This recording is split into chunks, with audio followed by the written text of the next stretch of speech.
should be everything that needs to happen there. This should start streaming here in just a second. That'll show me going live, hopefully. I have missed this. It has been a little while. Hopefully you've been well. Let's see. There we go. Looks like we're getting connected. Looks like we are live. We've got video. We've got audio, I hope. I hope everybody is doing well. I know it's been a little while since I last streamed. A lot has happened since then. I hope, you've all been well. You've all been hobbying, I'm trusting. I am just getting a link for this to paste into the hobby Discord that I have for the channel. If you haven't joined us on Discord, you really should. It's a fun time. We talk about everything there. Recently, I've been spammed with Nurgle posts. Pretty much everybody in the chat seems to be painting Nurgle right now. If you are not painting Nurgle, please join the server. I need to see something that is not Nurgle on a daily basis. So, if you feel like coming on down, that'd be great. We got a pretty active little community there. It's quite nice. But yeah, here I am, finally streaming again. The link for the Discord server should be hitting the chat just about now. If I can manage to paste it, there we go. I'm very, very professional and good at this. Alright. It is Tuesday, which is a bit of a different streaming day for me, so we'll see who's around. I'm gonna be painting more of these Blood Bowl guys that I have. I'm not gonna base coat with this brush. I don't know why I picked this one. That was a bad choice. Hey! Hi, GMJ! Welcome, welcome. Good to see ya. Glad my timing was perfect. Hello! You're doing research for your literature class and listening to me talk about whatever. Brilliant. I love it. That's great. What are you researching for literature class? Like, are you guys reading a specific book? Going over specific themes? I do miss English classes. Ooh, you just started building a model. Cool. What model are you building? I'd love to know.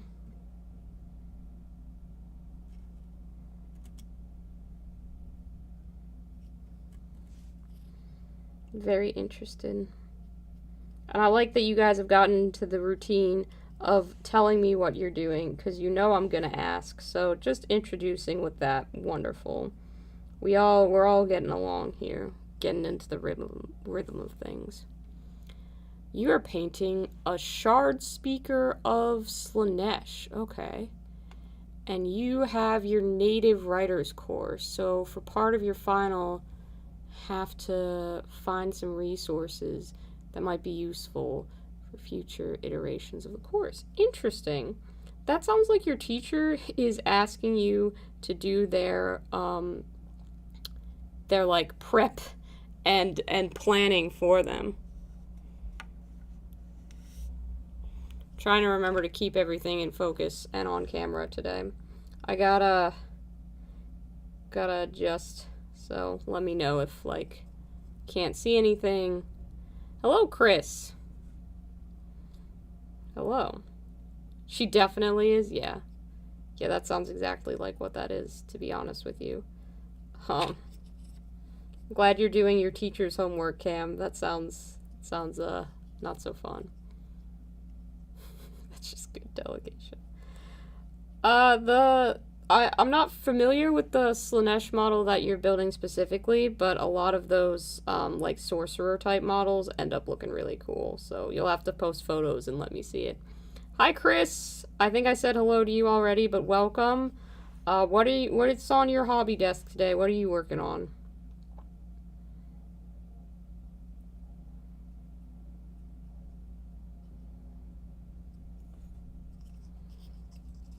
I'm going to be painting the tiny uniforms of all of these Blood Bowl guys. As you can see, I obviously did not finish them before the tournament. I ended up feeling sick and did not go to the tournament, so I don't know if that was like a self-fulfilling prophecy of me not wanting to play with an unpainted team, so I just didn't get to play at all, or what, but yeah, not too happy about that. But it is what it is. Sometimes you just feel ill and you cannot leave the house for fear of making other people ill.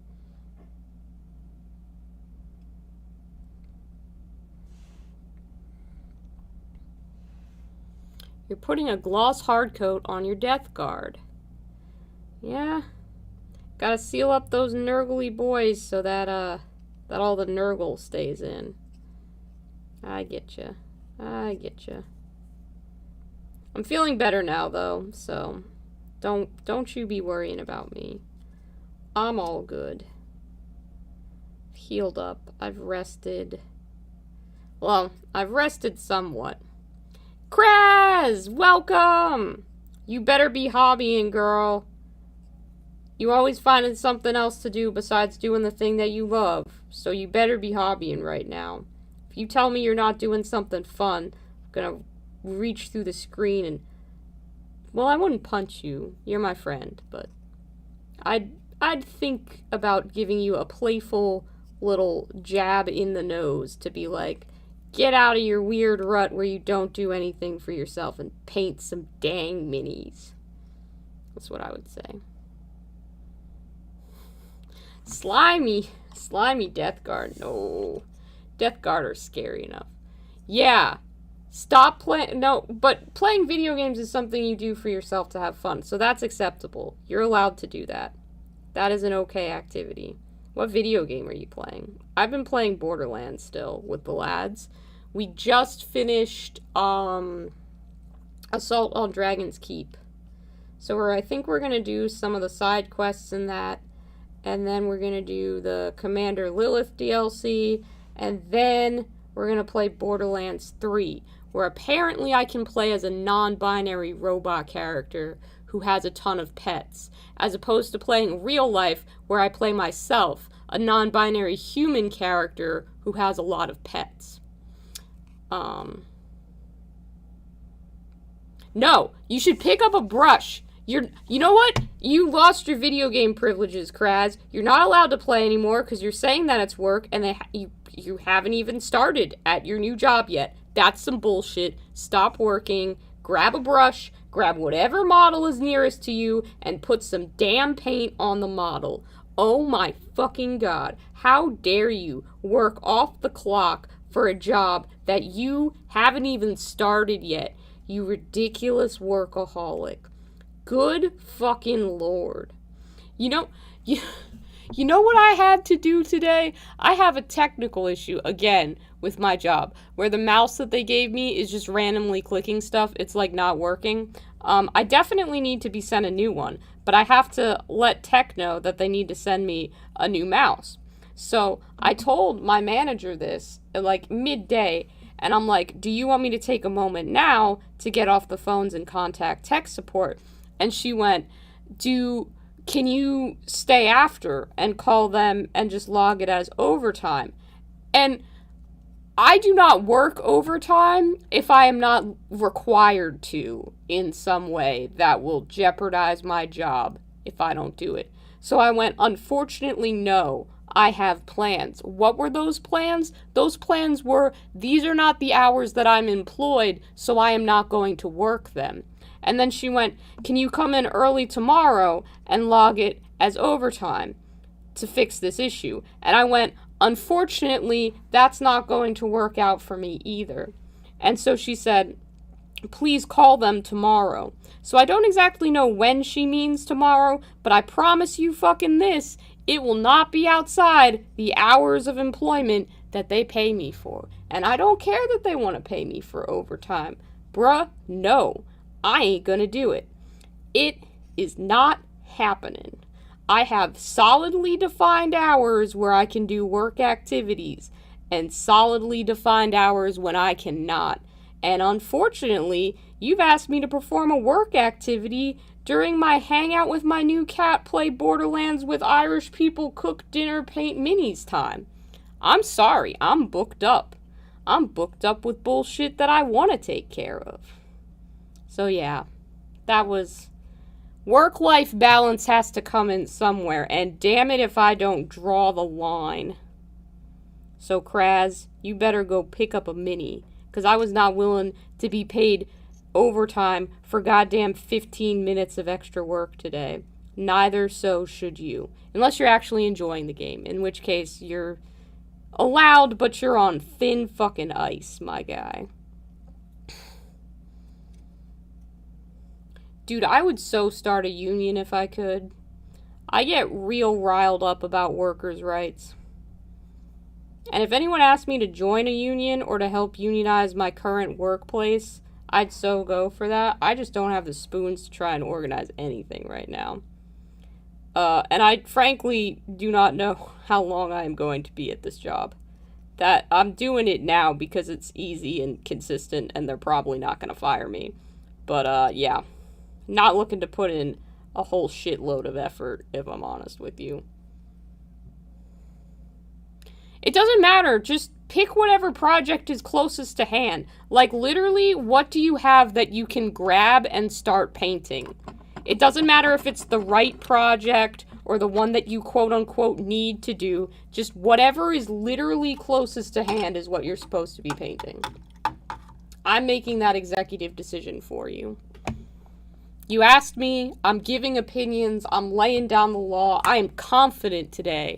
You know where this confidence came from? I adopted a new cat. This cat is extremely sick and has a lot of health issues. And I'm very concerned for his well-being. And I've had to talk to a lot of doctors. I've had to try and wrong with him. I've had to give a cat medicine. And I'm balancing my own sanity with the needs of this cat because I only know how to care for things in gentle ways and well wishes. So while yes, I do have to make sure that this cat takes his medicine every night and is eating well and stuff like that, I also read him stories at night because I do not know how else to communicate that I want to spend time with this cat and take care of him, and he likes to have people hang out with him while he's eating, so I figure I'll just read books to him to help him eat. I don't know. So, like, all of my uncertainty has been channeled into the care of this sweet, sweet little guy, so I have to use up all of my random, like, rage-fueled semi-confidence. I don't even know if it's rage. Rage probably isn't the right word. But all of my decisiveness has to balance out, I guess. So, you know, that happens. I have to make calls on everything because I need to have some direction in my life while I have no direction with what to do for this poor sweet boy. He's so good, guys. I love this cat. He's currently quarantined from my other animals because he's sick, so he's upstairs. So unfortunately, he's not going to wander by, and you can't be like, oh my god, the new baby, he's so cute. But I promise you he exists. He's upstairs. Hi, Carson, how's it going? Look at you, you finally subscribed to the channel after mild harassment. Good to have you here. Are you working on a hobby project right now? Because you should be. I'm sure you have something lying around that you can paint. I'm painting the Blood Bowl team that I didn't get painted up for the tournament. That's what I'm working on. Telling the chat about my new cat, my new sweet boy Achilles. He's such a good boy. I've decided that the best thing to read to him clearly would be the novel the Song of Achilles. So that's what I've been working my way through currently.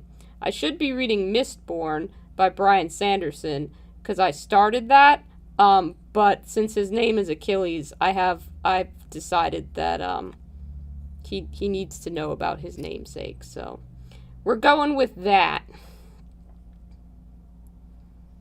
Going with that.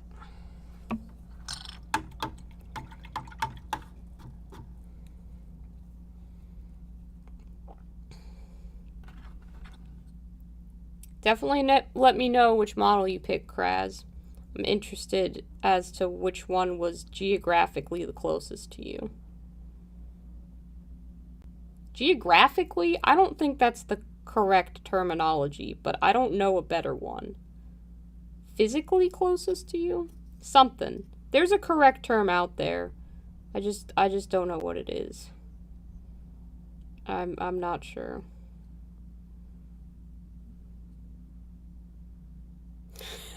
You're proud of me for reading Madeline Miller, so no worries. Cool.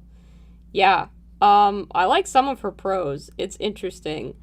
But other times it's kind of a little dry and boring, so we'll see if it gets good. I mean, I'm only like six chapters in, so that's a little bit early to like judge a book from. It's very, like, imagery heavy, though, and she tends to repeat a few of the motifs that she's brought up before, and repetitive heavy imagery motifs can get a little bit, like, I don't know. They're a bit of a chore to read through. Like, we don't have to compare everything to olives all of the time. There's, like, so many other things we could talk about, and yeah, olives are, like, a thing in Greece. But, like, we're only 6 chapters in, and we've made, like, a lot of fucking comparisons to olives. Proximally. Thank you, Chris. I knew there was a word for it.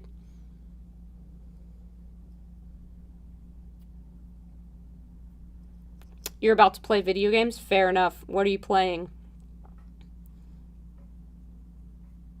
I was telling the chat earlier that I had just finished the Assault on Dragon's Keep DLC for Borderlands. So we're going to do a couple of side quests in that, and then the Commander Lilith DLC, and then move on to Borderlands 3. So that's pretty exciting. You had a Goblin Bard closest to me. Cool. That sounds nice. Always love a goblin. Bards are also really cool. Interested to see how you'll paint that one up. You read the 1995 Black Library book, Harlequin. Cool. I've not read that one. 1995 was a good year, though. That was a good year.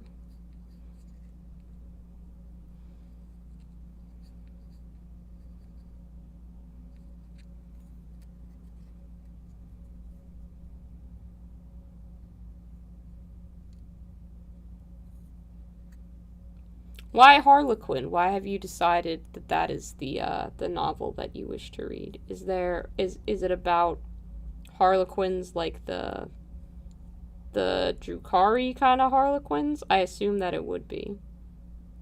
Was that like their introductory? Is it about a specific Harlequin? Jesus, I can generate a lot of questions, can't I? You're going to utilize your Army Painter Speed Paint Mega Set. 1 coat and they're done. Very cool. I'm going to utilize many coats on this Blood Bowl team, but that's because I'm an insane person who needs to make everything look like food. So, there's that. Quite liked it. A friend of yours told you it was notoriously bad, but you liked it well enough. Well, then I think your opinion is valid, you know? Everybody's gonna like different books and not like other books. It's all just up to personal taste. I think this camera is doing a bit better at focusing tonight. I'm not 100% sure, but it seems like we're getting a little bit better quality. I'm hoping that's the case on your guys' end as well. And do let me know. It looks like you can actually see what I'm doing for a change, so that, you know, might be nice.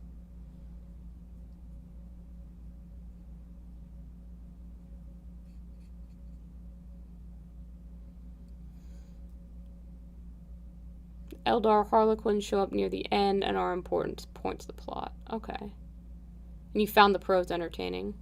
The image looks good? Okay, cool. Nice. Tried out a few different things, so I was hoping it would improve the quality. Glad that it has. I think I'm going to do these little wings to look like they're made from ketchup, too, probably. So we're going to paint those red. Yeah, I mean, hey, trying out, experimenting to see what one and done looks like, that's super cool. You should go for that. I'm here to fully support that. As long as you are getting some hobby done and having a fun time doing it, that's what these streams are for. Honestly, I don't know how long I'm going to stream for, because, like, I'm still adjusting to a new work schedule. Obviously, with my cat, my new cat, I have a lot of concerns, and he has to have his medicines and stuff, which he's already taken for tonight, so he's been read his story, and it's bedtime for him. But I do spend a significant portion of my day worrying about him constantly. Fuck, I do need to catch up on Survivor. I absolutely do. You're right. The last episode I watched was, like, the merge episode. So maybe after I'm done streaming tonight, I'll watch the other episode that I missed. And then I'll be all caught up so they can put out a new episode tomorrow. That's actually a pretty good idea of what I can spend my night doing.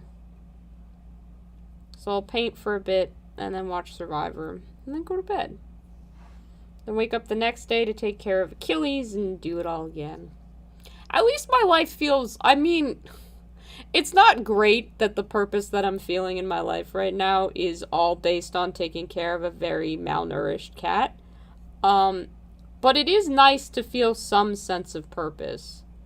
Because I'm certainly not getting that from, like, employment or sometimes taking care of my regular boys who have settled into their routine.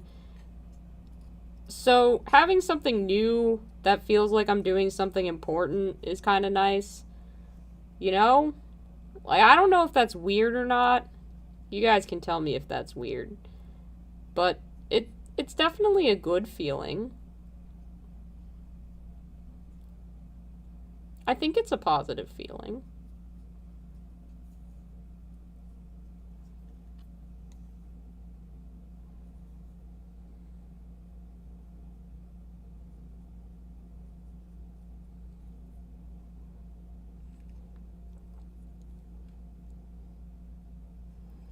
I've been looking at getting Necromunda Ash Wastes as well.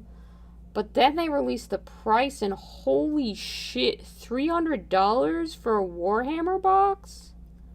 Like, that is a lot of money. One of the folks at my local store is willing to split the box with me, but that's some serious thinking I gotta do about it if I'm gonna invest in some Necromunda. Because it does seem fun, it does seem interesting. I really, really, really do like the models for the nomads, which is great because they want the other half of the box. They want the non-nomad half, the Orlocks? I think it's Orlocks that is the other half. But, ooh, $300 bites as a price for a box. It really bites.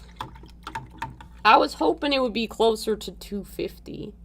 You know, I didn't think GW was gonna make the jump to $300 boxes quite so suddenly, especially not on Necromunda, which, you know, feels like more of a niche as opposed to sort of like a mainline 40K launch or something like that. But no, they definitely did go right in for that. I'm going to paint that center flag here. This is Crunchwrap Supreme. He's a mummy that's gonna be made out of onion rings. His shorts are gonna be red and white checked, and then the center part is gonna look like a little apron. That box reminds you of an Elder Scrolls group. Ooh, do regale us with the lore of Elder Scrolls. I know this isn't the same thing, but my friend Adam was telling me about Dragon Age when I was trying to think up names for Achilles. Shout out to Adam as well, who eventually did suggest the name Achilles, which fit perfectly. But he was talking about, I don't even remember how we got on the topic of Dragon Age. Like, we were just going through names, so I don't remember how that got brought up, but probably I said something and he was like, oh, that's a character in Dragon Age, but I don't remember. Anyway, he was talking about the Kunari there, and their whole, like, society, and their distrust of mages, and, like, from a world perspective, terrible, absolutely horrible. But like not reading, but listening to these stories from like a third person perspective, where they like stitch close the mouths of their fucking mages so they can't speak magic because they think that they'll like charm people or some shit like that. Like, that's badass as hell. That is so cool. And it's a concept I've not stopped thinking about since it was brought up. It's very interesting to me. I don't know why. I don't know why I'm talking about that now, but that's something that I've not stopped thinking about. It has honestly made me consider playing Dragon Age, and that's like the antithesis of gameplay style that I enjoy. So, I just want it for the story, you know? I don't really want to spend 40 hours optimizing the abilities and team composition and all the actual gameplay mechanic stuff that people like the game for. I just would like to know about the thing. I just need like a 5-hour session, probably longer than that, where I sit down with someone who's played Dragon Age a lot and just be like, alright, so just like I'm a child in a old-timey medieval story, tell me all of the fabled legends so that I can learn about ill-fated heroes. That happened once, when someone was trying to choose which Warhammer faction to pick at our local store. Our Age of Sigmar League organizer just started, like, going through the rulebook and talking about all of the different factions and, like, telling all the cool stories about their, like, heroes and stuff. That was, like, the best day. I loved hearing all that shit. You love Dragon Age? Cam! Yes! Fucking yes. Alright. I'll make you a proper feast. I'll bake some bread. We'll have some tea or cocoa or I don't know, whatever the kids like to eat and drink, but I'll just, set it up proper as though you were a storyteller of old, and I'll just sit there and listen to you talk about Dragon Age for like 8 hours. It'll be great. That is, it's not a reasonable request, I don't think, but, not really a reasonable person most of the time.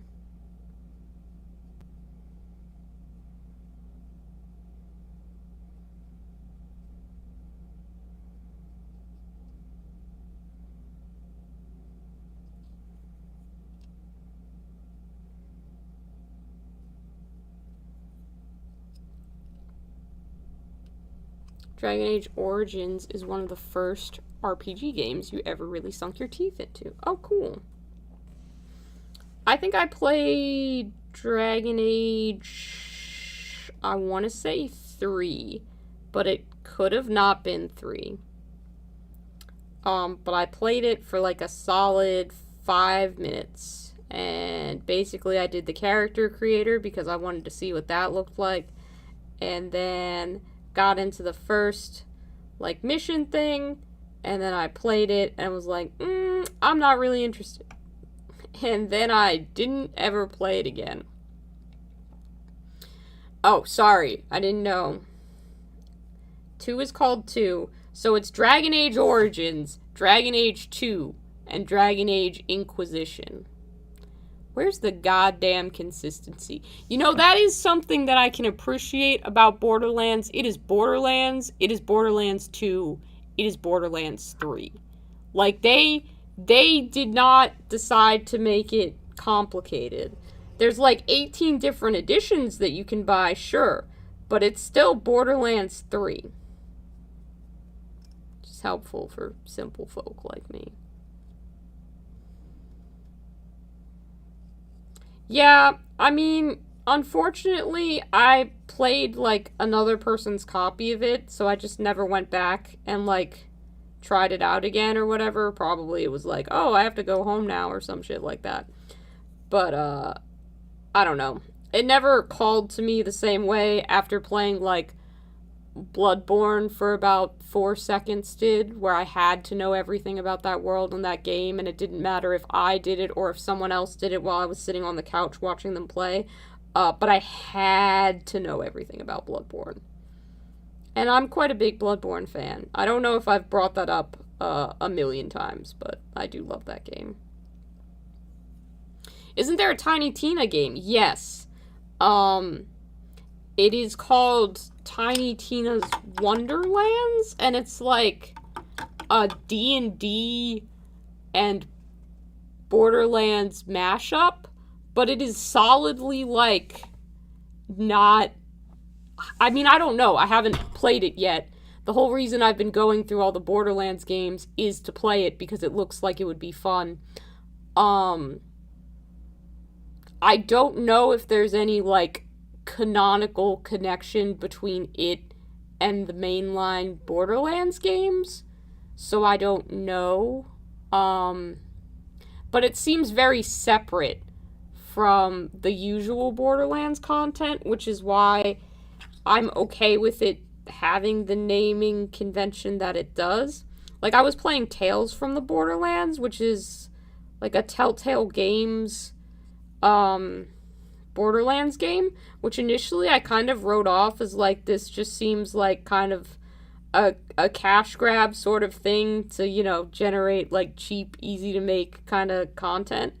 It was extremely well written and interesting and had some of my favorite characters, and I'm really glad that I just decided to play it instead of watching somebody do a playthrough on YouTube, so that I could make whatever decisions felt right to me in the moment.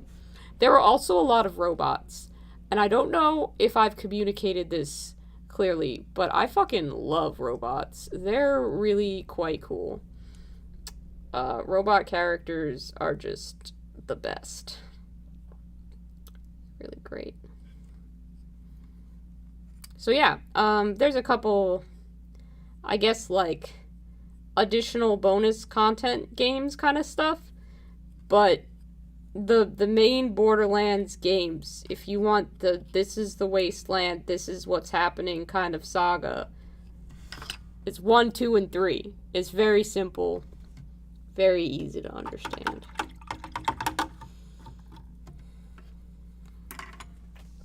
I have my painting handle literally right here, and I keep just picking these up by their bases. Ugh.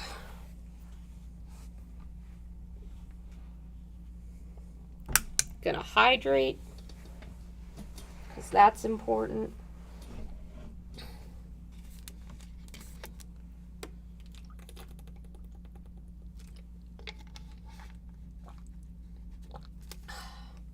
There we go.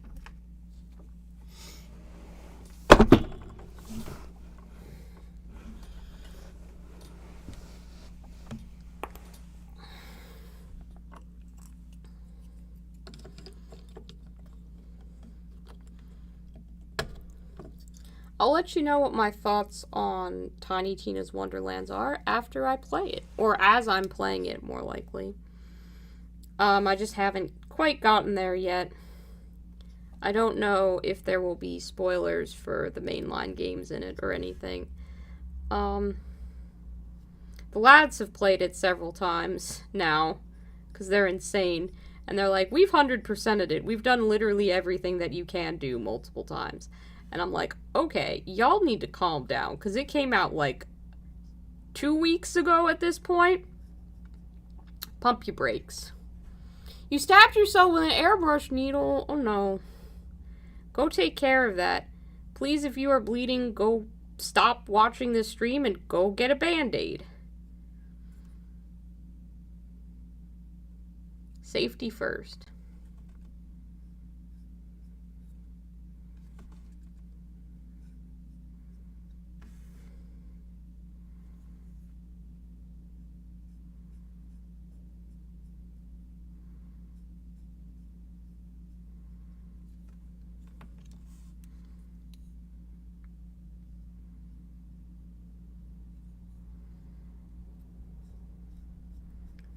Our local Blood Bowl league is going to be starting up a new season somewhat soon.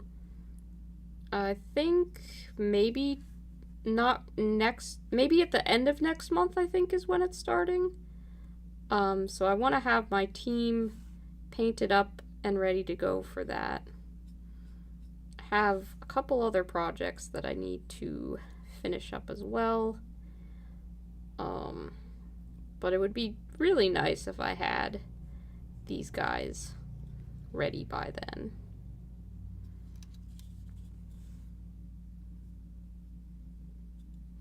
I've learned a few things about Blood Bowl since I started playing. I think I'm going to try and incorporate them into the models as well. I used to try and put the numbers forward facing, but so much of the time I'm looking at my players from the back. So I think I might try and put the numbers on the back so that they're easier for me to see, so I can remember who has what skill, stuff like that. Also, it's nice when your players look distinct or different in some way from each other. You don't need them to look like an army where they're all uniform. A little bit of individuality can again just help you map out which player has which skill. So I'm not exactly sure how I'm going to do that with this particular team, but I'm going to try and make sure that everybody's a little bit different so that it's easier to keep track of them all. I think that's how you do with Necromunda too, where you want everybody to be a little bit different.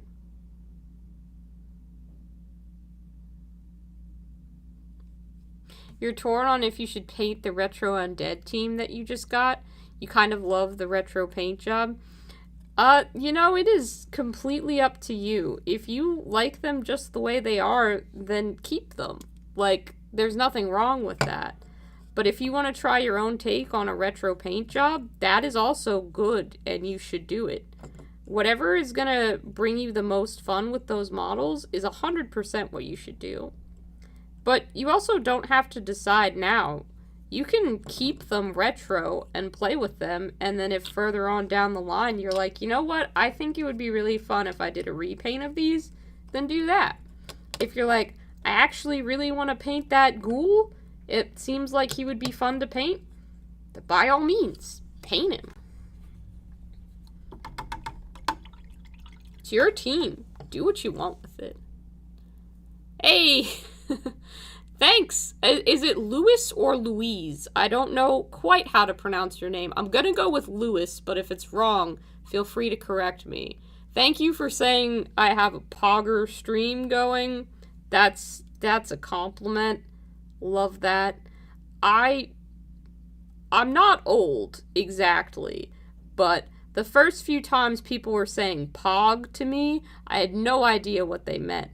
And then I had to do that thing where it's like, instead of asking what that means, I'm gonna Urban Dictionary what it means so that I can learn and not look out of touch. Awesome. Cool. I got it right. Excellent. What is on your hobby desk, my man? Also, you called me homie. I like that. Hell yeah. What are you painting? I'm painting some Blood Bowl guys. We've got someone painting a rocker goblin. Oh, and we've got Hector showing up for the stream. What up, baby boy? My cat Hector is here. You little ham. You want to be on stream? There he is. There he is. There you are. Yeah. Say hi to the people. Hi. Hello, Hector. Hello, buddy. That's the content people come here for. They could take or leave my painting. But you are a cute baby kitty. You deserve to be seen. Oh, yes. Aw, thanks, Philip. Welcome. I'm glad you like the channel. I do a lot of streaming. I have some proper videos up there in amongst the streams. And we do have a really nice Discord community if you're interested in joining that. We're super active. We talk about all kinds of bullshit. It's a lot of fun. Also, there's a bunch of cat photos that I post there because, you know, that's just the overriding concern in my life. Ooh, you're painting Catadron? That's cool. I like steampunk dwarves.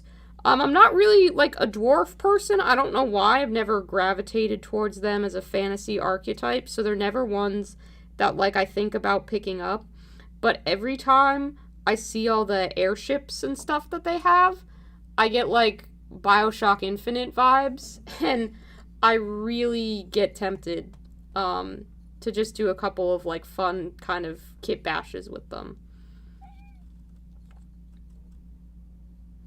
I think that they're a really great addition to the Age of Sigmar lineup, because it's so hard to find a unique take on dwarves, but they manage to, like, I wouldn't say fill a niche, it's more they create their own niche and occupy it, but...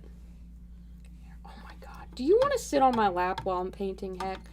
You do? Okay, buddy. But you gotta behave yourself. Oh, here we go. Are you going to behave? Because I get the distinct feeling that you're not going to behave. But the stream will absolutely kill me if I kick you off my lap, so... You know, there's that. It was a painting stream, but then Hector showed up. Now it's a cat petting stream. Hi, Tigress! Welcome! You're losing so much money with League of Votann coming out.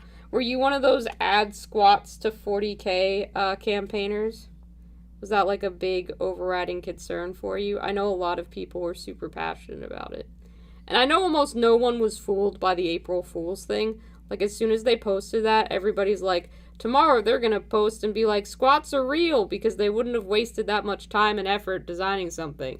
And everybody was like, yeah. Alright, so you've been a squat stan for forever. That's cool. I'm glad that you got what you wanted. I've been campaigning for an All Zotes army, or an All Zotes faction, and I haven't gotten that, so I need you to devote some of your energy that you have that willed the squats into existence into getting me some Zotes, because I would like that. Ooh, a Voltron kill team. Voltron? I don't know how to pronounce that. There's too many fake-ass words that GW makes up that I'm supposed to know how to say. But a kill team of them sounds cool. Yes, Captain! I'll take it. I'll take it. Captain of the SS Sugar Candy. That's what we are over here, buddy. Sorry, there's gonna be some cat baby talk. I can't avoid it. I mean, have you seen this sweet boy of mine? Have you seen him? He's so good. The first mini you got was a Zote? Philip, my dude, you have taste. That's excellent. I love Zotes. I've only gotten to paint 2 of them because I only own 2 of them. But I want to paint more Zotes. GW needs to make more Zotes so that I can have more of them. Hector, are you going to help me paint? Because, you know, biting the end of my brush is in fact not helping me paint, like, at all. Like, 0% helpful.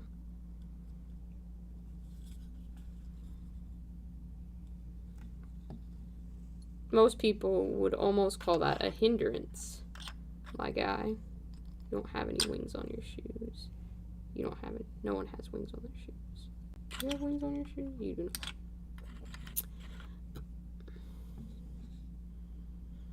You've decided to get into Kill Team and you got the Octarius box. Cool. Kill Team seems fun. Kill Team seems like what I should have done for wanting to get Tau, instead of buying an entire Tau army. Which, you know, I should be painting right now. Instead, I'm painting Blood Bowl. But we're gonna get around to those Tau. Bit by bit, that Tau army is gonna get finished. You know, it'll happen. It'll happen.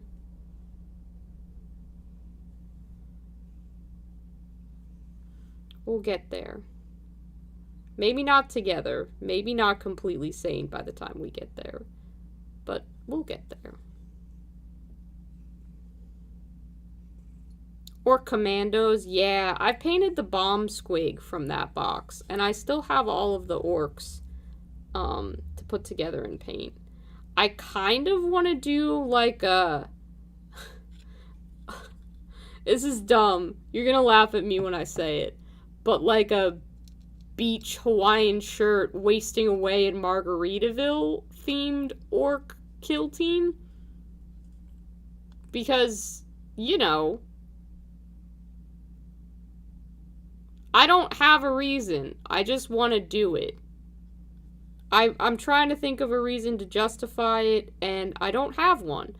I just think it would be really funny if there were a bunch of orcs in little Hawaiian shirts. And all of them could have, like, old white dad on vacation kind of names. You know? It's not a vibe. I'm not even gonna justify it by calling it that. But it is an idea. Distinctly. Orcs would love pool parties. They'd be tearing it. If you showed an orc a water slide, that would end a war because they would be obsessed with building water slides.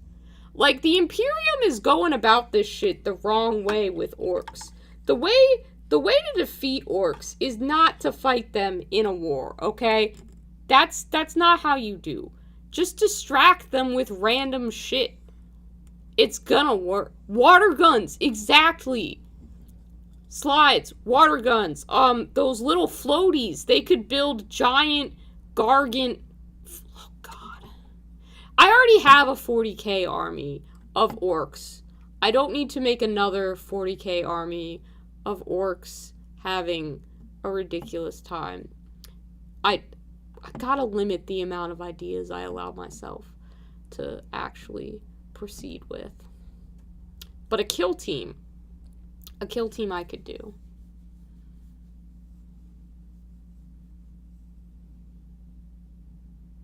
The little Grot Commando model already has a snorkel and flippers. Yeah, see?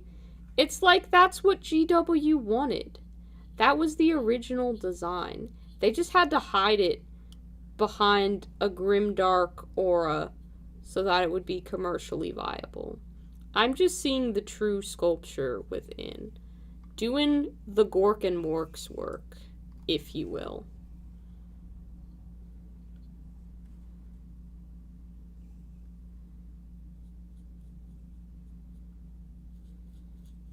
It's going to be real interesting, heck. I hope you get along with your new brother. I really hope that you do. You better not bully him once he's well enough to come downstairs. Counting on you to be a good boy. I know that's a lot to ask. You only have but so many brain cells to spare. I'm asking you to use most of them. But I'm gonna fill you with niceness and cuddles now. And expect that that's what you're gonna put out into the world in the future. Don't look at me like that. That look makes me feel like you're not gonna listen to what I just said. I don't think he's gonna listen to what I just said. I did! Right. So I didn't realize, because Hector is named after Hector Barbosa in Pirates of the Caribbean, and Achilles is more named for the Gang of Youth song Achilles Come Down, rather than the historic figure. However, he is absolutely a little warrior, so it makes sense, and he's tried to bite basically everything all of the time in a play-biting kind of way. But yeah, aren't Hector and Achilles, like, on opposite sides of the war? And I don't want to spoil Song of Achilles for myself because of my lack of Greek knowledge, but I'm pretty sure that, like, Hector, the historical figure, not you, my son, not you, Barbosa Hector, is, like, the one who kills Patroclus, and that's bad news. Or is it Patroclus who survives and Achilles dies? Don't tell me. Don't spoil a story that I should already know by telling me how the tragedy ends. Because, like, I get fucked up by the story of Orpheus and Eurydice, like, all the fucking time. In every form I have ever experienced that story, it has been overwhelmingly emotional for me. Which is great. That's what you want out of a story that you experience. But yeah, I don't know what's gonna happen with Song of Achilles, because I don't know what happened in historical Greece. Alright, Hector is getting down of his own free will. I am not forcing him to go. So, anyone who has said that would be incorrect. He did have cuddles. He did share some hobby time. He is now gone off, toddled off on his important kitten business. But yeah, probably not the best names that I could have chosen.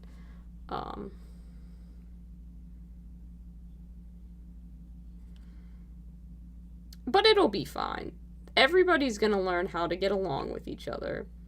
And at the end of the day, they're all my cats, they're all my sweet boys, and it'll work out.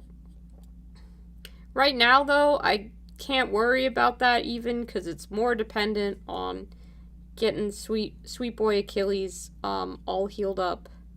He's a 9-month-old cat who, last time he was weighed at the vet, only weighed 4.8 pounds. He's supposed to weigh between 7 and 8 pounds. So, there's a lot we gotta fix with him. And Buddy Boy's been having a little bit of a tough time keeping his food down.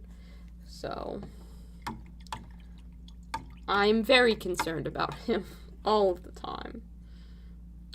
But he's a good boy, and I'm gonna do everything I can to make sure that he gets well.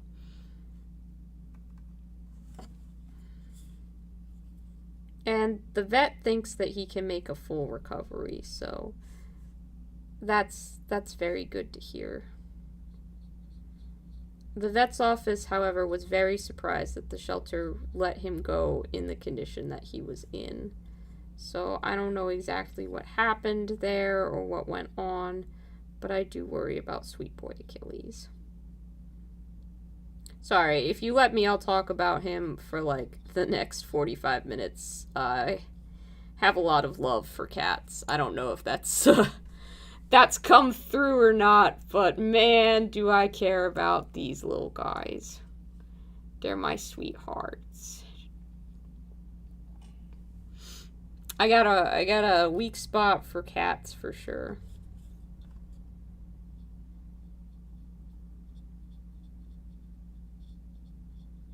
Trying to think what else has happened since I last streamed. I watched Everything Everywhere All at Once, the film, not the literal concept of seeing the universe all at the same time. It's very emotional, very good. I recommend it. It looks like my camera might have frozen up for a second. Let me see if I can fix that.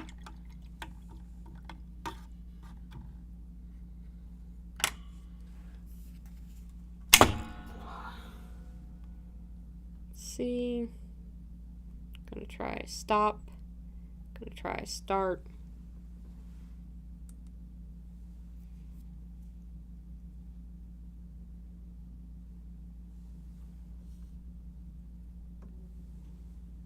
There we go. We are back in action.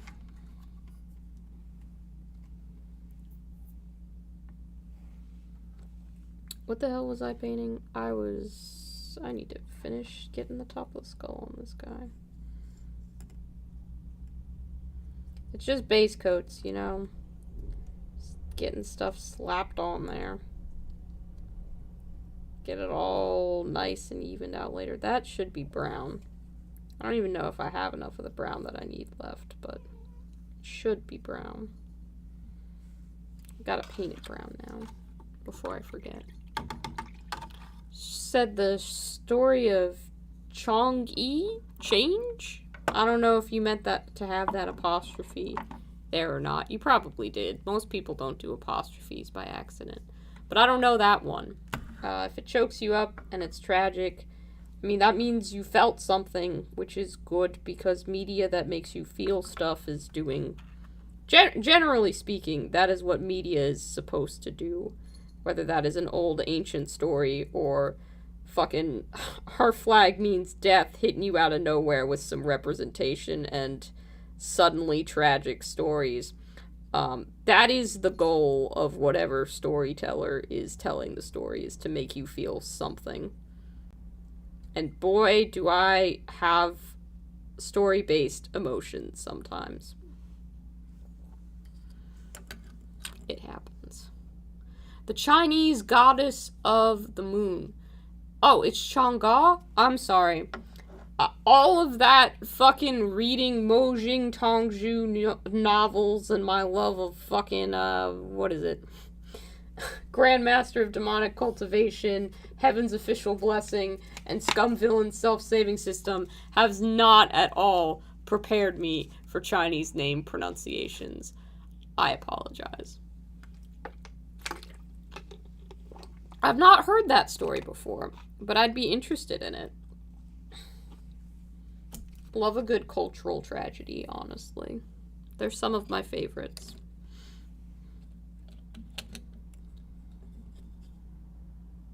I did not put the wing on that shoe very well. It's fine. We're going to call it personality.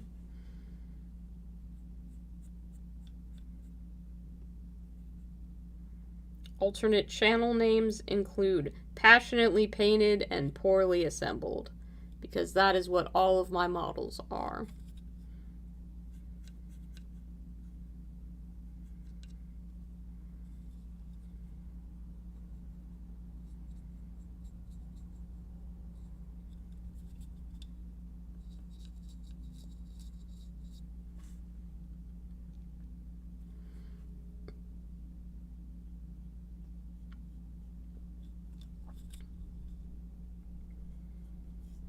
I'm giving them ketchup, like, little skulls. Does that mean they should have mustard shoes?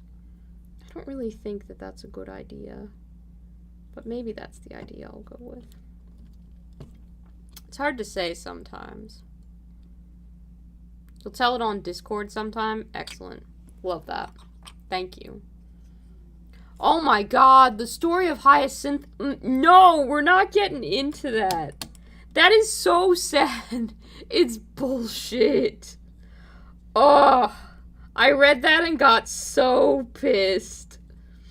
I could not cope. I could not cope. It's so sad.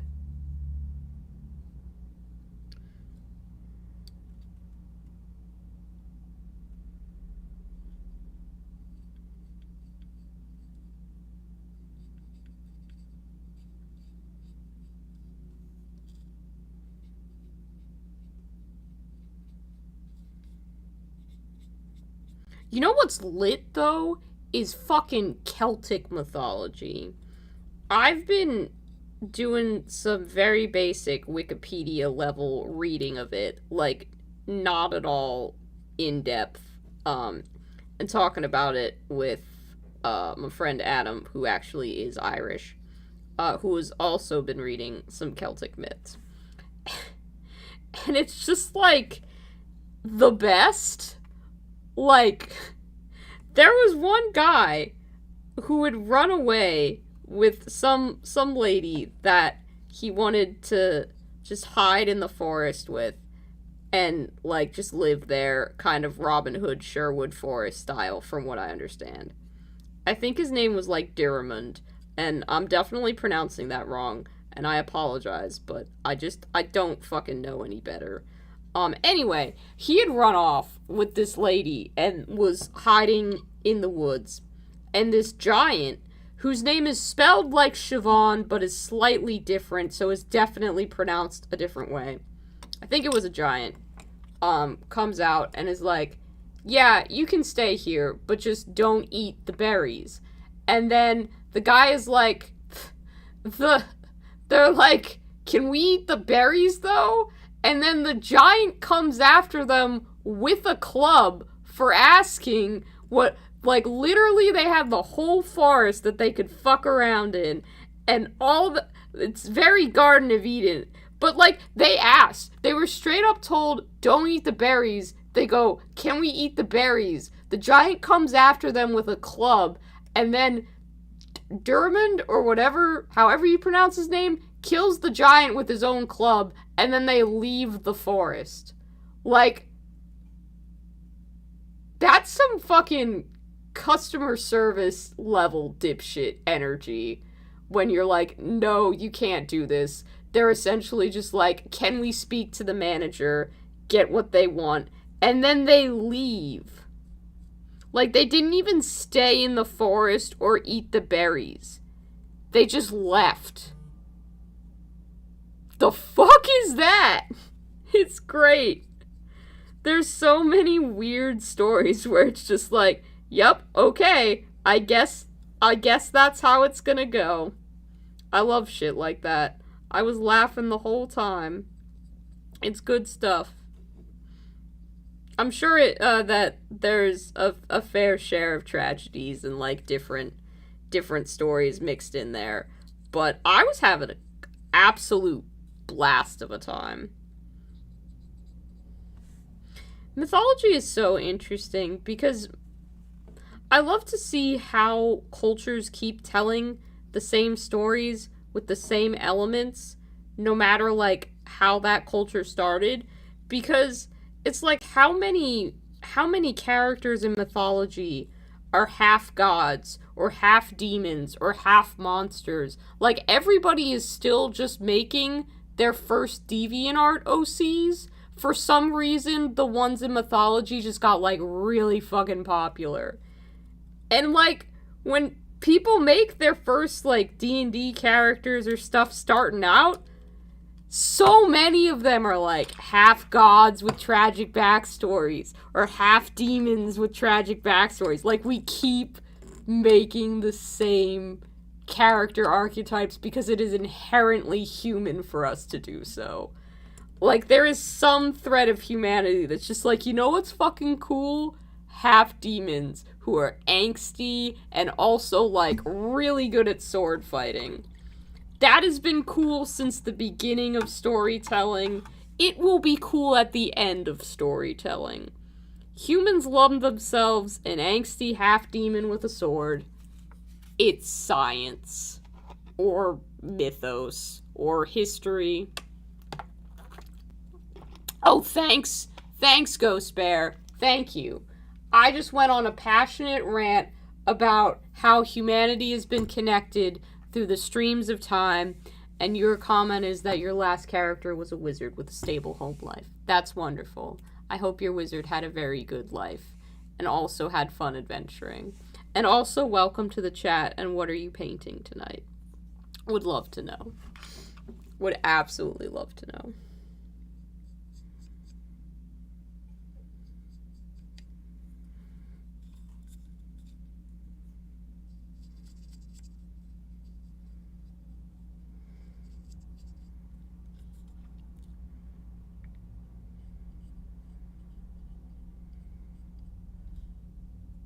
You're unpacking your new night haunt. Ooh, that's exciting.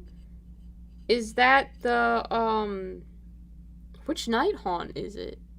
The newest one that I'm aware of was the boat guy, but I didn't know if he was out yet or not. The one that was announced at Adepticon? Has he come out?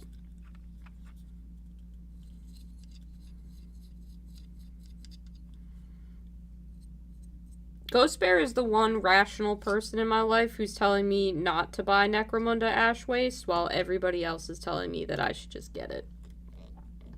And I appreciate you for being the voice of reason.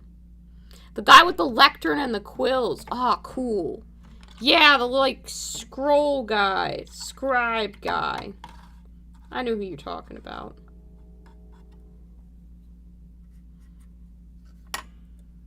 I'm gonna paint the tokens eventually. I'm not sure if I'm gonna do it now, but this is just gonna be like a hand made out of French fries with ketchup blood dripping off of it. I feel like I should save these pieces, though, because wouldn't they be useful as, like, kit bash something or others? I mean, I don't usually kit bash things, but, like, these are hands. This is something. It's not nothing. It's not a left and a right set, I don't think. You know? And that finger's kind of, like, really fucked up. I don't know if it's just this hand or what, but, like, you know, it's not nothing. That's something. I don't know what we could make that into, but there's an idea in there somewhere. So I'm not sure if I'm going to use them for Blood Bowl or not. Oh, yeah, I can definitely talk about Blood Bowl. Also, don't call me a sucker, Jeremy. You don't mean, you're right, maybe a little bit, but also no. Sure, GMJ, just show up in my area of the world and we'll play some Ash Wastes together. Okay, what draws me to Blood Bowl? There's a lot of things. First off, I find it's one of the cheapest games that you can get into, that are GW products, because if you buy a team, that is like all you need for that team to play a game. When I was first getting into Warhammer, I bought a Start Collecting box and was like, great, I have enough orcs to actually, like, play a game. And it's like, no, you actually don't. You need a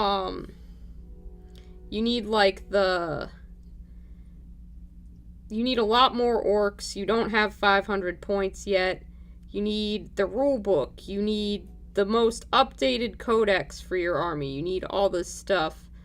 And there was just, like, a lot of confusion as to what to buy. And how much you would need to buy. With Blood Bowl, it's really easy. You pick up a team, and you're pretty much good to go.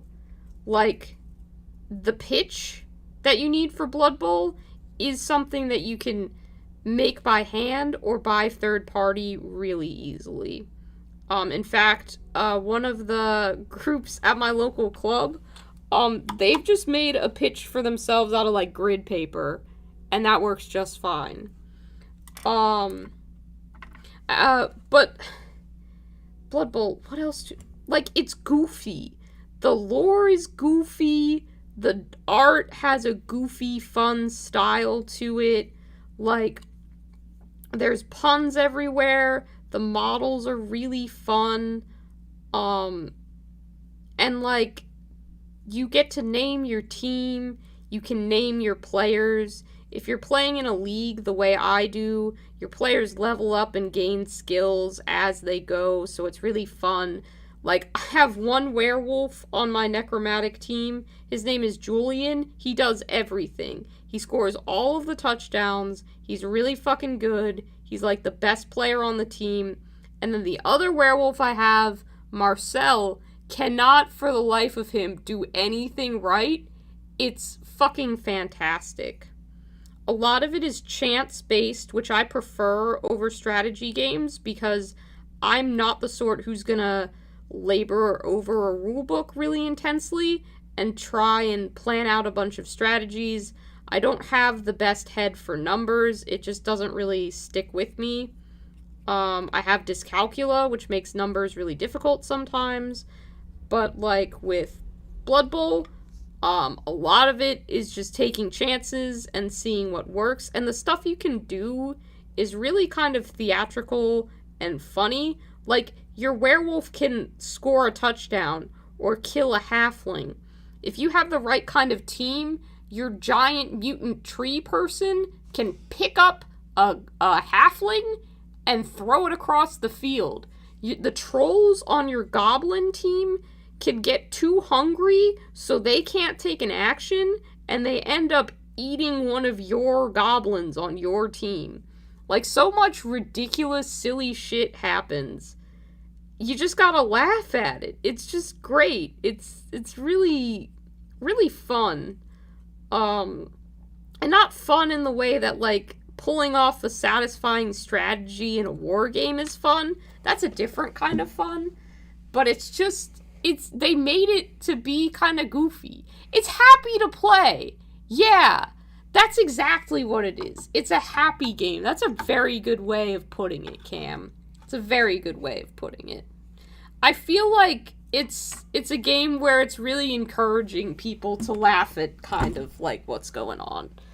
And the models themselves encourage that too. Like, there's a Snotling team, and they're all packed in to like a giant pump wagon that they're riding around in.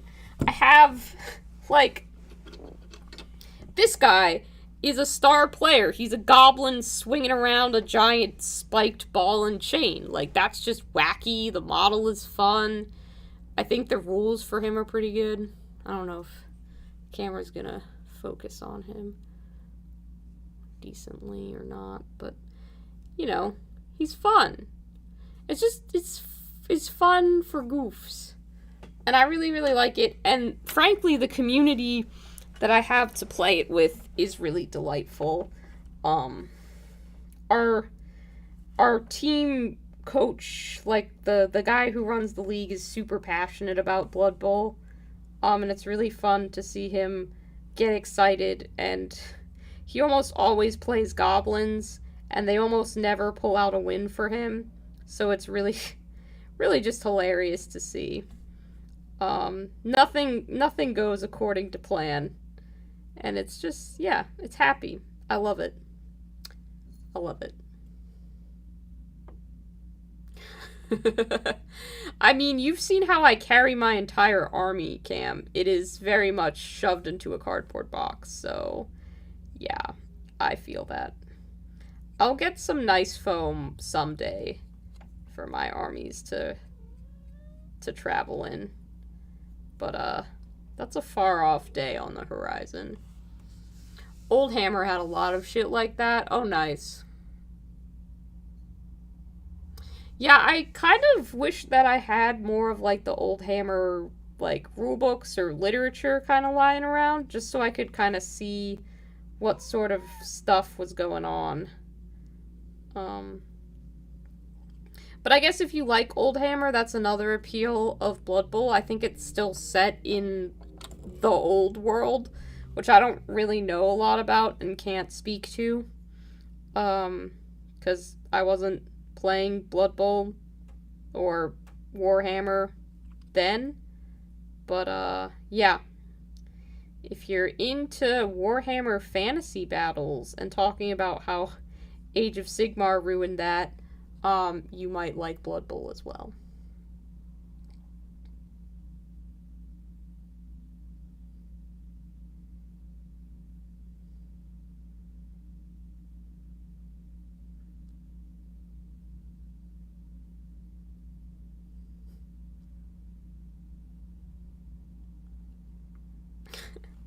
We love our janky game. Yeah, I think that Necromunda players have a similar level of passion for their game as Blood Bowl players do for theirs. And honestly, I'm really interested in getting involved with the Necromunda community because it seems like a really fun place to be. It's just the pricing of that new box is really prohibitive, unfortunately. Especially since I've got vet bills for Achilles that I gotta worry about. Those definitely have to come before making any kind of fun, goofy Necromunda purchases. So I gotta worry about that. And then we'll see what happens with Ash Wastes.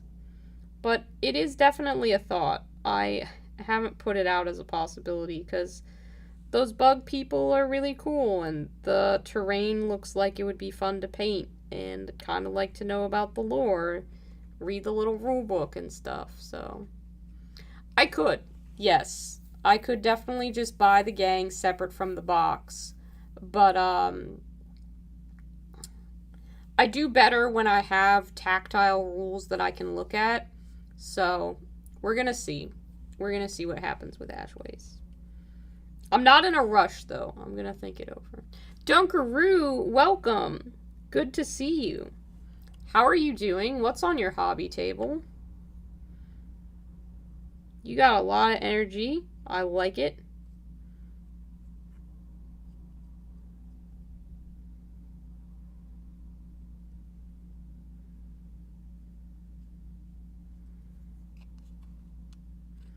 The thing, though, like, my new friends getting into miniature painting is there will come a day when that man knows how much or can guess how much I've spent on Warhammer miniatures, and I am fucking terrified of the absolute roasting that will bring down on my head. It's gonna be a lot.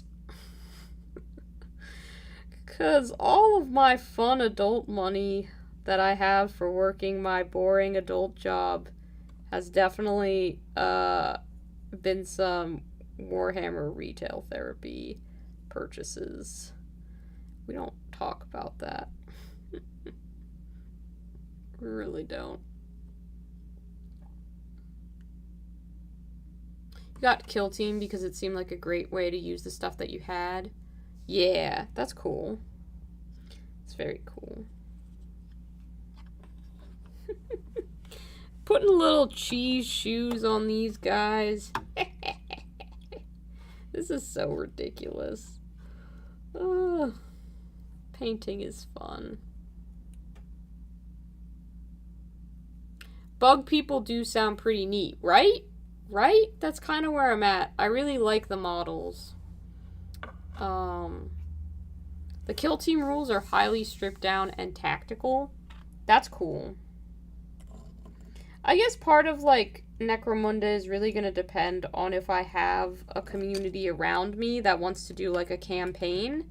Because I hear that that's really the way that you're supposed to play Necromunda, is with some kind of overall, narrative sort of thing. 4 people keep GW in business and I'm one of them. Listen, I went to Adepticon. There's way more than 4 people keeping them in business. They are doing fine. They are absolutely doing fine. No one needs to worry about GW going out of business anytime soon. They are okay.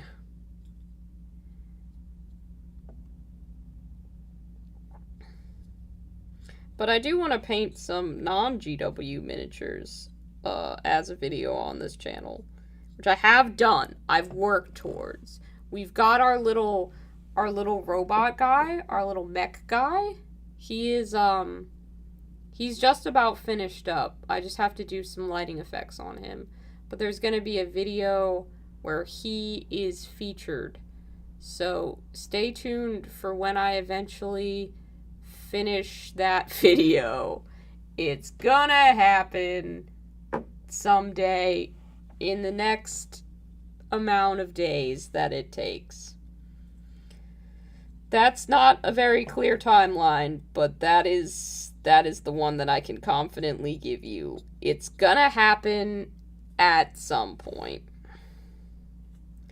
Adopting a new animal really throws off your timeline for accomplishing goals because So much of my energy has been around planning vet visits and care and all that stuff. And it sounds like I'm bitching about it, but I am not.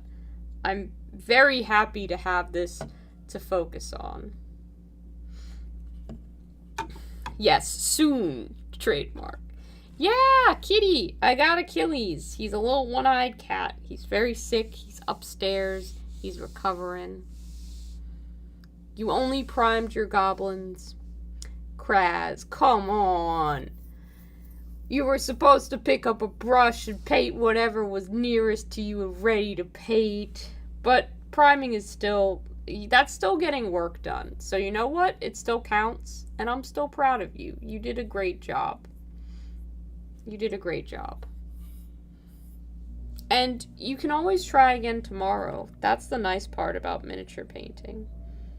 Our minis don't decay and fall to the, ground in a pile of dust because we didn't pay attention to them. They'll be there tomorrow.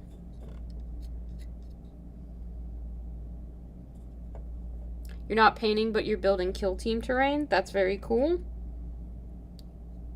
Oh, fuck. If I buy Ash Waste, I gotta fucking assemble all the bullshit in there. God damn it. I didn't think about that. Those bugs are gonna be a fucking nightmare to put together. I didn't think about that.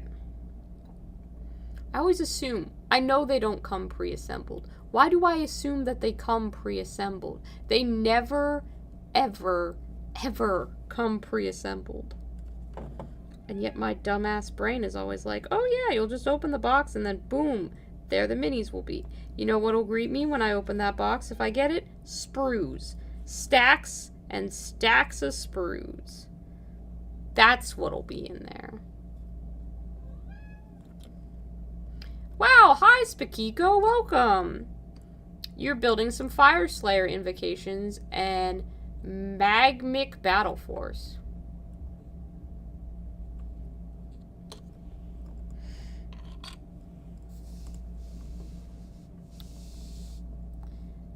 Gobbo's rule. Yeah, that's true. The Octarius terrain is so good. Is it? I have some Necromunda terrain that I got as a gift. It's the Gang Stronghold terrain. I have not painted it. I should paint it. It's some of the only terrain that I own.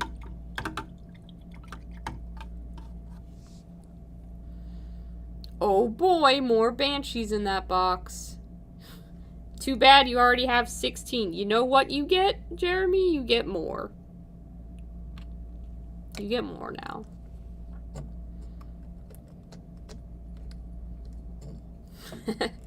Kraz, I wish. If we were not separated by multiple miles of distance and location, I would definitely let you assemble my models for me and would happily paint something in exchange.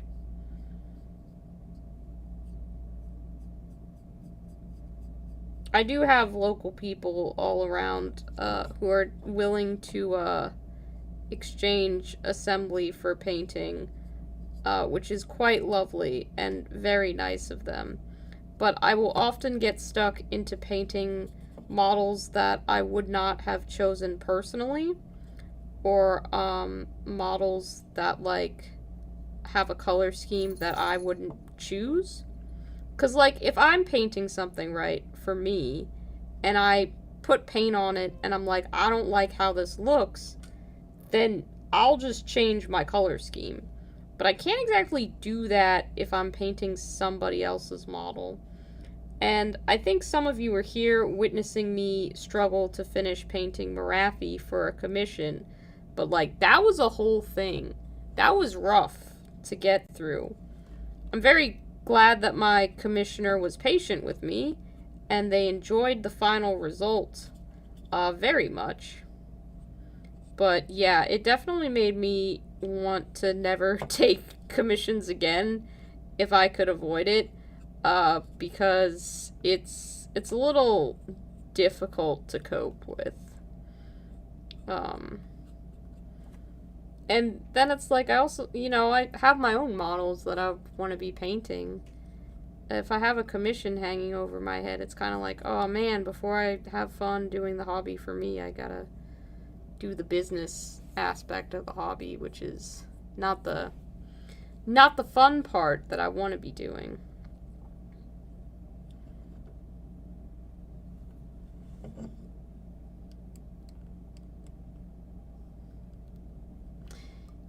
That's fair. That's fair, Jeremy.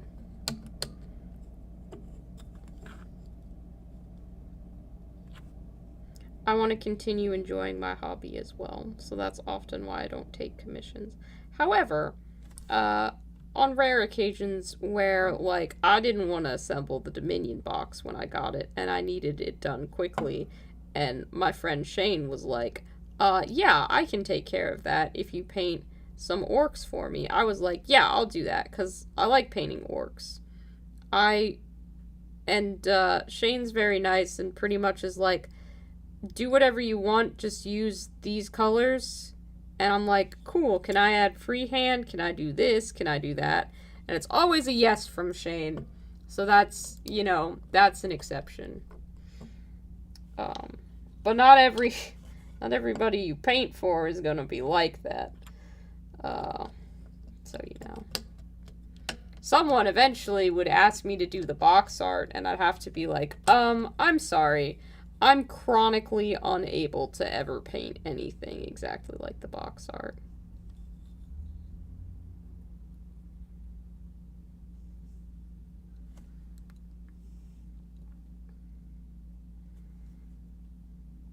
It's a shortcoming of mine. But I've never once seen box art and been like, yep, that's what I want to do.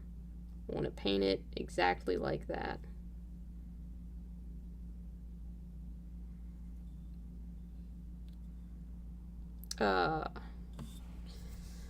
So I guess I'd have to pick out a scheme for those Ash Waste Nomads and probably find a good candy scheme to paint them up in, which I haven't done. I thought I would do, like, cyberpunk ones if I got them, but I did read the lore that was posted on Warhammer Community, and it was basically like, they reject technology, and basically opted to go live out in the waste to escape from the Hive City's influence, which made me feel like they're more kind of like Tusken Raider-y. Is that a adjective that I can use? So I'd want to kind of find something that would fit that aspect of the narrative better. Of course, that naturally leads to me being like, well, this should be a candy paint job because that's the name of the channel and that's kind of the stuff I end up being the most proud of. As much as I like anything that I paint that doesn't look like food or candy, the ones that I have in my case that I smile at the most are the ones that look like dessert. I've definitely found my niche, weird though it is, and I see no reason to change now. My friend Adam was talking about how his brother was curious about starting to paint, and one of the reasons was he showed his little brother I don't even know if he showed his little brother some of the things that I had painted, but he was talking about how I paint all of my minis to look like candy, and his brother thought that was cool and started pointing out ideas for, like, what kind of candy and food stuff could be, and, like, they're good ideas. He was like, oh, they should paint a phoenix and have it be, like, a KFC themed phoenix. Like a little fried chicken phoenix? Are you kidding me? That's such a good idea. It was weird and wonderful to experience all at once, but I'd never been so happy to hear about someone talking about my work like that. And, like, I've been to art school, and I've had critiques on work that I was taking, like, seriously, that people have said nice things about. And, like, I did win Best Painted in my local league for the Cruel Boys army that I had really poured my heart out into. But just knowing someone out there is actually interested in picking up the hobby, partially because they just have heard that someone out there is painting stuff to look like food, and they also think that that would be cool. Like, that's a different kind of emotion that I'm not able to even really communicate how I feel about it, because I've never had that happen, and I don't know what words to use. But they're all good words and good emotions. It made me feel very good about myself. Ash Waste guys scream bread cake kind of stuff, like they could be made of shoe pastry. Absolutely, like those bugs could definitely be like cream puff bugs. The problem is, and I think I've said this before, with a lot of food themed stuff, there's like a fine line between this is a food and this is just a brown thing. So like with a cream puff or a shoe pastry thing, I don't know, like I'd love to do them like eclairs or something like that, but I don't know if their shape and the color palette of an eclair is distinct enough to be able to communicate that in the end. So that's like something that I really have to think about. It's why stuff like candy or like these are gonna be like all fast food themed. So I can communicate that by putting like the checker patterns on the floors, by doing like ketchup and mustard colors that immediately bring those things to mind. You have to introduce some sort of something with the browns to make people realize that it's not just a brown bug thing, it is also a food. You would not believe how hard that is to do sometimes. Communicating that something is chocolate and not just mud or dirt is a trial. It is a trial. But that's why patterns are so important in my work. Like, waffle cone is such a godsend for taking something from brown to, oh, that is a food. Waffle cone is a miracle. Mint green ice cream, like mint chocolate chip, that's also such a good hallmark. There's stuff. So, like, if I were gonna do, if I, like, the idea that I have right now immediately on the spot would be, like a gumdrop kind of, team for the ash waste, because I could paint the bugs up like different gumdrops. And I did do an experiment with synthetic sugar to find out if I could make a mini kind of look like a sour gummy. I don't know if this is going to show on the camera very well. I'll try and twist him around so that you can see. And hopefully you can. But he's got like little crystals. And I think I posted a photo of these to my Instagram. But they do look dusted in sugar. So that can work. And that's something that I do want to eventually do an army with. The grains of sugar are slightly too big for most things. And I don't know if I can grind them up any finer. Like, I honestly don't know if they sell finer grit synthetic sugar than this. And I don't have, like, a coffee grinder or anything to try and make my own. Maybe I could try and go at it with a mortar and pestle and hope for the best. But, yeah. Yeah, I'd like to do, like, a Sour Patch Kids, kind of themed army. I was thinking of doing, like, a corn army, because I have the Skull Taker model that I bought, because I just think that's, like, the most Warhammer model that I've ever seen. He's sitting around somewhere. I don't know quite where he is. He's in one of the drawers that I Oh boy. He's around, I promise you. I'll check the top drawer, and if I don't fish him out then won't bother. Yeah, I don't see him up here. He's somewhere. I promise I haven't lost him, but yeah, he's got a lot going on. There he is. Found him. But like, I'd love to paint a corn army like Sour Patch Kids or Gummy Worms. I just feel like that would be really interesting. I love this model. It's just the most Warhammer thing ever. He's a corn demon covered in skulls. Like, you don't get more Warhammer than that. If I were ever, and like, this is not a real possibility, so don't ever ask for this, because it's not going to happen. But if I were ever to enter a golden demon, I feel like this is the perfect model to choose, because one of, like, the core aspects that you are graded on for the golden demon is, or I don't even know if it's a core aspect, but I guess even one of the factors that they look into is, does this model celebrate Warhammer? And what the fuck celebrates Warhammer more than a corn demon covered in skulls with a giant impractical sword? Like, there is no more Warhammer model than that Warhammer model. I'm sorry. If anybody's asking what Warhammer is, it's not a Space Marine. It's not a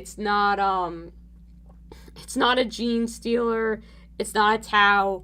It's not any of this. It's this model. It's a demon covered in skulls with a giant impractical sword.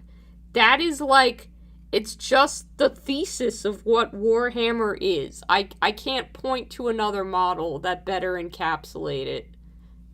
It's just Warhammer. That's what it is. That's what it is. Jesus. I've gone on a lot of passionate rambles tonight.